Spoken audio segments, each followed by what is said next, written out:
luar biasa.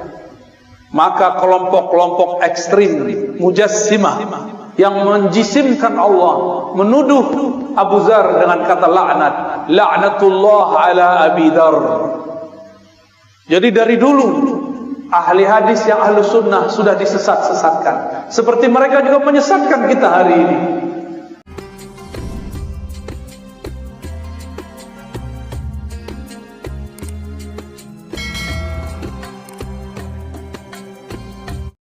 Inilah akan jadi oleh-oleh pada pagi ini untuk saudara-saudara yang hadir. Cara meyakini, mempercayai Allah secara mudah. Semudah kita membacanya dan menghafalnya. Mau ya? Pertama, kul, katakan hai Muhammad, huwa Allah ahad. Sudah 3 ya? Huwa Allah ahad. Huwa bahasa Arab artinya dia.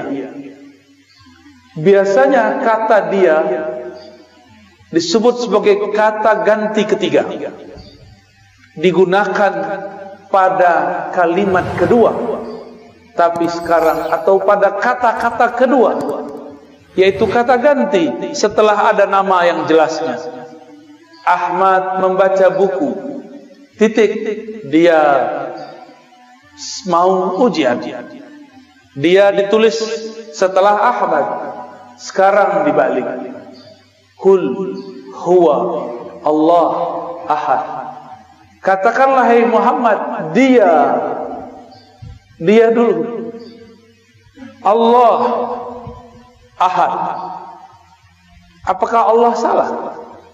Mungkinkah Allah salah? Siapa yang mengatakan Allah salah, dia kafir.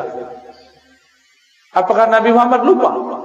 Yang mengatakan Nabi Muhammad lupa, dia fasik, zindiq, bahkan bisa kafir. Jangan-jangan kita yang tidak mengerti ilmunya. Mengatakan huwa di depan nama yang zahir, berarti huwa pada Allah bukanlah nama ganti, bukanlah kata pengganti. Huwa pada Allah adalah nama. Huwa pada Allah adalah nama. Lebih dulu huwa daripada Allah, sehingga disebutlah huwa ini adalah nama. Nama untuk menghilangkan selain namanya. Oleh karena itu ahli-ahli zikir tidak mempermasalahkan kalau berzikir Allah. Allah itu lafaznya dari alif lam lam ha, akhirnya adalah hu. Hu berarti dia juga. Lalu waw itu untuk apa? Waw ini disebut waw tambahan zaidah. Asalnya waw itu tidak ada, lalu diadakan dalam bahasa Arab. Maka menjadi huwa, sebenarnya boleh dibaca hu Allah. Berat enggak? Bisa ngikuti? Ya? Hu. Apa yang terjadi di situ? Ada nafas yang dibuang, benar enggak? Hu Allah. Imam Abdul Qahir Al-Baghdadi dalam kitab Usuluddin, Imam Ghazali, Imam Al-Baihaqi, mereka sepakat bahwa huwa adalah ismun min asma'i, nama daripada nama-namanya. Namun orang-orang yang tidak mengerti mengatakan, apa itu zikir hu? Hu itu nama. Allah mengatakan, qul ud'ullaha aw ud'ur rahman ayyaman tad'u falahul asmaul husna. Panggillah Allah, panggillah Rahman, atau dengan mana-mana nama engkau boleh memanggilnya. Jika huwa adalah bagian dari namanya, maka hu boleh dijadikan panggilan. Maka jangan heran Imam Ahlus Sunnah Abul Hasan Asy-Syadzili, siapa namanya? Abul Hasan Asy-Syadzili, salah satu wali kutub di zamannya. Dia berzikir dengan salah satu nama, Yahu, Yahu. Wahai yang menyebut dirinya dia, wahai yang menyebut dirinya dia. Ternyata di agama sebelumnya, agama Yahudi, mereka tidak boleh menyebut nama Allah El. Mereka diperkenankan hanya menyebut nama Yahu, Yahweh. Sama. Yahweh bahasa Ibrani, Yahu bahasa Arab. Allah, Al itu bahasa Ibrani Suryani. El berarti Tuhan yang maha sempurna. Alif Lam berarti kesempurnaan. Jadi lafaz Allah itu sudah lafaz yang sangat umum dalam semua bahasa yang pernah ada. Bapak saudara yang makan Allah, itu baru hu. Kalau diteruskan panjang lagi. Saya kalau sebut dia, apakah dia dapat dilihat oleh mata? Dia manusia. Dia huwa. Apakah dia dapat dilihat oleh mata? Tidak. Apakah bisa disentuh? Tidak. Maka huwa bermakna dia yang maha suci daripada sifat jismiyah, sifat kebendaan. Allah bukan benda. Benda itu ada benda kasar, ada benda halus. Meja ini benda kasar, Pak. Cahaya lampu, cahaya matahari itu benda halus dalam bahasa Arab. Jismun. Tiada benda kecuali bertempat. Allah huwa, bukanlah benda. Itulah maknanya. Jika Allah bukanlah benda, maka kita tidak perlu mentakwil istawa. Istawa alal arsh, istawa bersemayam di atas aras. Karena dia bukan benda, pastinya bukan menempati aras. Karena dia bukan benda, dia tidak memerlukan aras. Araslah yang memerlukan dia. Jika disebut yanzil, yanzilu Rabbuna, Rabb kita nuzul, turun. Karena dia bukan benda, turunnya bukan dari atas ke bawah. Disebut dalam Al-Quran yadullah fawqa aydihim, tangannya di atas tangan mereka yang berbaiat. Karena dia bukan benda, maka tangannya bukan tangan ini, bukan juga tangan khayali. Tapi hanya dia yang tahu maknanya. Inilah yang dikatakan oleh Imam Salafus Saleh, Imam Malik, Imam Syafi'i, Imam Ahmad, yang kemudian disalahartikan oleh sebagian kelompok. Apa kata imam-imam tersebut? Imam Syafi'i sebagai diriwayatkan oleh Imam Al-Baihaqi mengatakan, ala ma aradahu Allah wa rasuluh, istiwa, nuzul, yadun, tangan dan lain sebagainya, sesuai dengan yang Allah maksud, bukan yang engkau maksud. Apa maksud Allah? Ada yang tahu? Allah merahasiakannya, membayangkannya sama dengan membayangkan zatnya, dan itu adalah akidah yang batil. Ada orang bilang jangan bayangkan zat Allah, tapi dia membayangkan Allah duduk tanpa sengaja. Jangan bayangkan Allah, tapi dia tanpa sengaja membayangkan Allah turun dari aras ke bumi. Berarti dia main-main dengan kata bayang, membayangkan. Jika Allah itu bukan benda, bisakah dipikirkan? Nggak bisa dipikirkan. Dia hanya bisa dirasakan.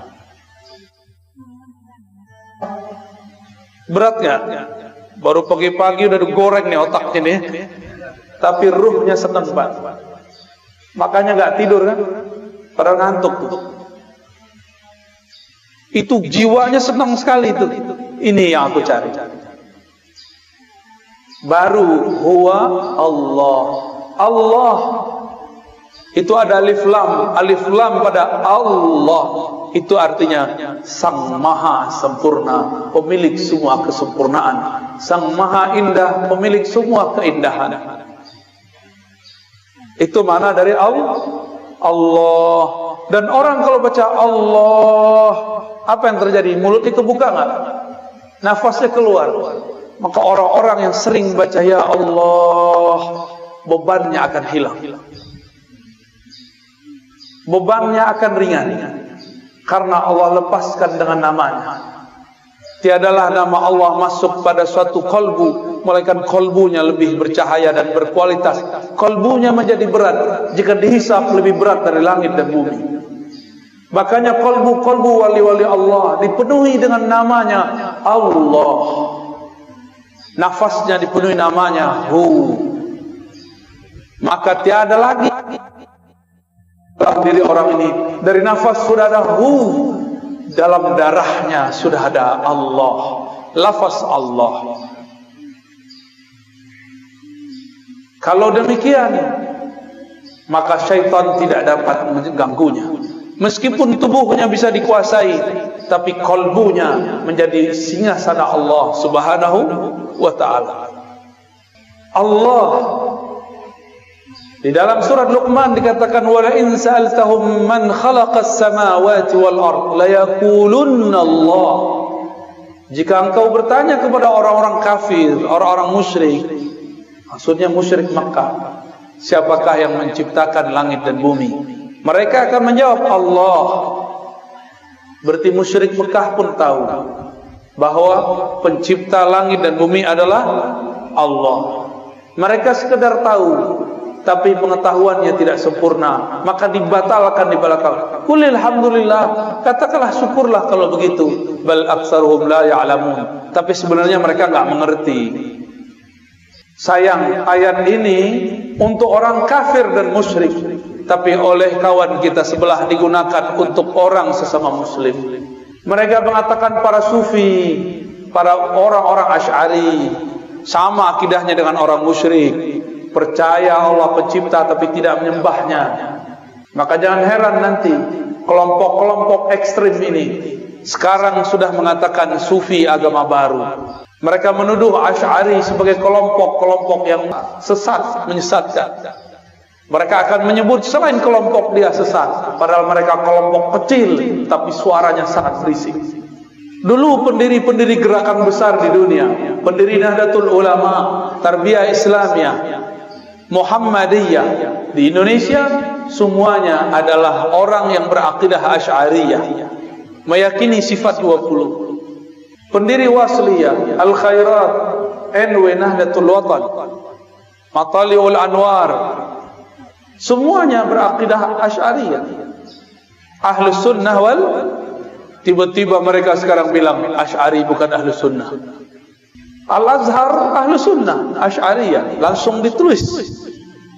Ulama Habaib di Yaman, Hadramaut, Al-Habib Umar, Al-Habib Al-Adni, semuanya berakidah Ahlus Sunnah Asy'ariyah. Guru saya Syekh Taufik Al-Buti punya ayah Muhammad Ramadan Al-Buti, Muhammad Sa'id Ramadan Al-Buti, akidahnya pun Ahlus Sunnah. Syekh Wahbah Zuhaili ahli fikih abad ini yang baru saja wafat, beliau juga Ahlus Sunnah. Guru kami Syekh Badi Sayyid Al-Laham mengatakan, jika ada orang mau buat mazhab zaman ini, Wahbah Zuhaili imamnya, tapi dia tidak mau buat mazhab baru. Tapi tiba-tiba datang sekelompok mengatakan Asy'ari bukan Ahlus Sunnah, tapi suaranya berisik, seakan-akan dia lebih mengerti akidah Asy'ariyah daripada kita. Bahkan beberapa ustadz mereka sudah mulai terang-terangan di YouTube, di Facebook mengatakan Asy'ariyah firqatun dhallah, Asy'ari kelompok yang sesat. Di Malaysia sama, mereka sudah mulai muncul. Di India ada satu madrasah Duaiban, itu madrasah untuk kajian-kajian Ahlus Sunnah, kajian hadis. Jemaah tabligh, orang-orang yang mendirikannya berasal dari kajian-kajian yang ada di Duaiban dan beberapa madrasah-madrasah sekitar India, Pakistan. Mereka berakidah Asy'ariyah Maturidiyah. Datang Albani mengatakan, tidak, kalian sufi baru, kelompok sesat. Di mana lagi? Di Turki ada Badi'uz Zaman Said Nursi. Beliau memegang 7 thariqah lebih kurang. Salah satu thariqah yang ia sebut dalam Masnawinya adalah thariqah An-Naqsyabandiyah. Zikirnya disebutkan zikir khafi. Said Nursi juga dianggap sesat oleh mereka karena Said Nursi berakidah Asy'ariyah Maturidiyah. Itu gerakan hampir satu zaman. Pendiri Jemaah Tabligh Maulana Ilyas Al-Kandahlawi, akidahnya Ahlus Sunnah. Di Mesir ada namanya Hasan al-Banna, pendiri Ikhwanul Muslimin yang awal, bukan yang setelahnya. Dia ahlus sunnah, tapi yang setelahnya Syed Qutb sudah terpengaruh oleh kelompok takfiriyah. Maka saya selalu membedakan Ikhwan Muslimin Hasan al-Banna dengan Ikhwan Muslimin Syed Qutb. Jika ada di negeri ini orang mengikuti Ikhwan Muslimin, kita tanya, Anda mana? Anda ikut imam yang mana? Sebelum itu ada Syekh Muhammad Ali As-Sanusi di Afrika bagian utara. Dia seorang ahli hadis, mursyid tariqah Idrisiyah As-Sanusiyah, berakidah Asy'ariyah, bermazhab Maliki. Apalagi semuanya berakidah Asy'ari. Jika kita sebut akidah Asy'ari sesat. Imam Nawawi yang namanya dicatut hari ini menjadi nama kelompok mereka, akidahnya Asy'ariyah. Siapa lagi? Sebut semua ahli hadis yang kamu tahu, rata-rata dia Asy'ariyah. Jika dia hidup sebelum zaman Asy'ari, akidahnya menjadi dasar Imam Asy'ari. Suatu kali ada seorang imam namanya Abu Zar al-Harawi, pemegang sanad Sahih Bukhari. Dia berguru kepada murid dari muridnya Imam Bukhari. Datang ke Baghdad, bertemu kawannya bernama Imam Ad-Daruqutni. Imam Daruqutni ini kemudian bawa Abu Zar al-Harawi, penghafal Sahih Bukhari, untuk bertemu seorang syekh di suatu masjid di tengah kota. Dan kemudian dia takjub, ini imam luar biasa. Ketika keluar,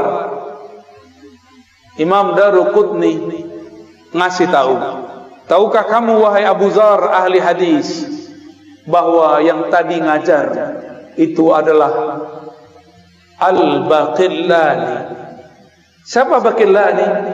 Imam Baqillani adalah murid dari muridnya Imam Asy'ari. Baqillani berguru kepada Imam Abul Hasan Al-Bahili. Imam Al-Bahili murid langsung Asy'ari. Abu Zar al-Harawi kemudian mengatakan kepada Rukunni, izinkan aku ngaji, duduk menjadi murid Al-Baqillani. Maka bertemulah mereka esok hari. Daruqutni memuji Baqillani. Apa kata Daruqutni? Inilah imam penghancur bid'ah, penegak sunnah, ahlus sunnah yang hakiki. Jadi dulu ulama ahli hadis jika menyebut pemberantas bid'ah, ahlus sunnah, yang dimaksud adalah imam-imam Asy'ariyah. Tapi mereka sekarang putar sejarahnya. Akhirnya Abu Zar al-Harawi, pemegang Sahih Bukhari, selesai ngaji, karena dia ulama, tidak sampai 6 bulan sudah hafal semua yang dikalamkan Baqillani. Dan dia pun berangkat ke Mekah. Sampai di Mekah, tiadalah Baqillani punya murid ini namanya Abu Zar al-Harawi. Ia duduk di satu tempat. Malaikat Abu Zar al-Harawi ini dikerubungi oleh semut-semut penuntut ilmu. Karena Abu Zar al-Harawi adalah manisan yang sangat manis, ilmunya sangat lengkap. Belajarlah banyak orang kepada beliau, belajar Sahih Bukhari plus akidah Imam Asy'ari. Inilah perkembangan nyata, sejarah nyata dalam umat Islam, bahwa Sahih Bukhari diajarkan bersamaan dengan akidah Asy'ariyah. Tapi mereka sekarang juga mengajarkan sunnah, tapi sunnahnya bertentangan dengan akidah pemegang sanad Sahih Al-Bukhari. Walhasil murid-murid Abu Zar, karena dia tinggal beberapa waktu di Mekah, muridnya menyebar ke timur, ke barat, ke utara, ke selatan. Menyebarlah sampai sekarang bertemu salinannya di Maroko, tempat UAS dulu pernah kuliah. Bertemu salinannya, salinan Sahih Bukhari dan penjelasannya, bahwa Abu Zar al-Harawi ilmunya sampai dibawa ke Maroko. Zaman itu belum ada bus, belum ada mobil, belum ada pesawat, tapi ilmunya dari Mekah dibawa orang ke ujung Afrika bagian barat. Luar biasa. Maka kelompok-kelompok ekstrim Mujassimah yang menjisimkan Allah, menuduh Abu Zar dengan kata laknat, laknatullah ala Abi Dzar. Jadi dari dulu ahli hadis yang ahlu sunnah sudah disesat-sesatkan, seperti mereka juga menyesatkan kita hari ini. Jadi jangan heran kalau mereka mengatakan laknatullah alaika ya Razi, laknatullah alaika ya Razi. Wajar, saya sekarang mengajarkan Sahih Bukhari sekalian mengajarkan akidah Imam Asy'ari. Mereka khawatir gelombang Abu Dzar Al-Harawi terjadi kembali. Gimana Bapak Ibu? Takut? Mau dihidupkan lagi? Hidupkan lagi. Di sini saya yakin ada ulama-ulama yang ahlullah, yang mereka bisa membaca kitab-kitab Allah dengan hati yang tenang, pikiran yang tajam. Bergurulah kepada mereka.